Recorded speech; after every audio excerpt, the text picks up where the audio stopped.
What's up, everybody? It's Sebastian here, and today we're going to be talking about Elden Ring, just like everybody else on YouTube. And I just have some thoughts and some things I wanted to say about it. I'm going to try and keep this short because I'm sure you've listened and watched to tons of different things about it and know everything.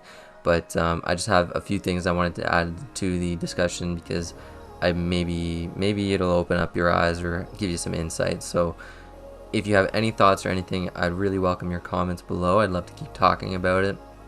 But yeah, let's get into it. So, Elden Ring is a game I've yet to put dozens and dozens of hours into it. I've played it lots, trying to get good at it. I love it. It's amazing.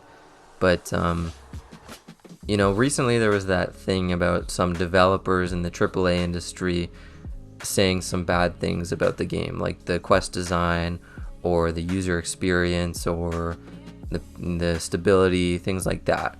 And I think they got a lot of backlash, and maybe rightfully so.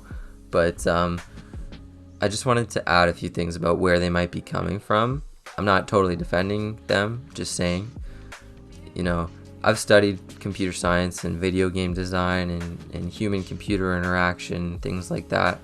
And I have textbooks in my room that I could show you that say Elden Ring should not be as good of a game as it is. Video game design, has become an academic topic to some extent.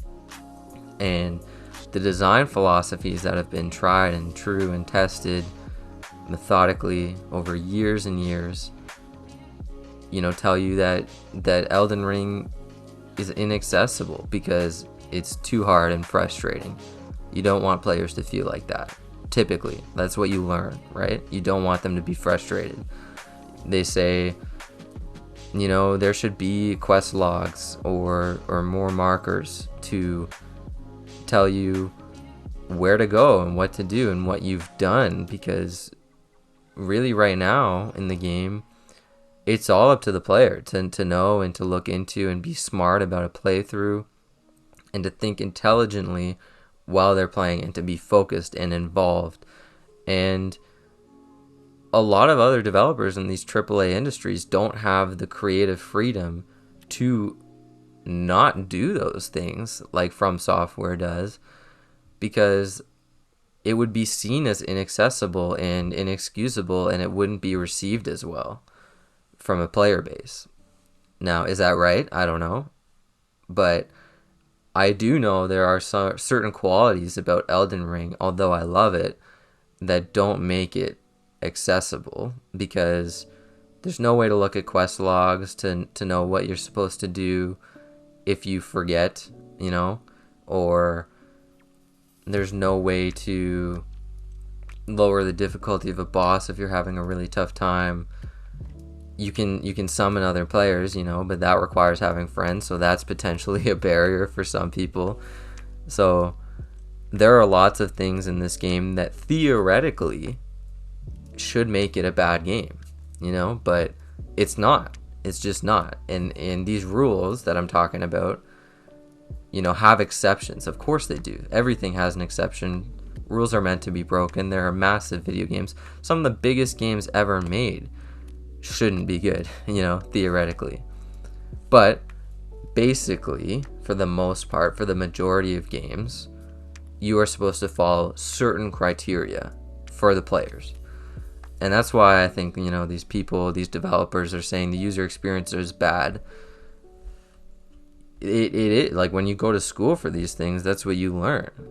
And I think Elden Ring does some amazing things, but yeah, it's not perfect. I don't know if it deserves the 97s it's getting on Metacritic, but I know it's a great game. I know it does some things exceptionally well. I think the boss battle design is just insane. The open world and how it interacts with the bosses is just expertly created. Like, it's so clear when you see a boss in the open world that there's an arena that you are meant to be fighting this boss in. The dragon, the tree sentinel at the start.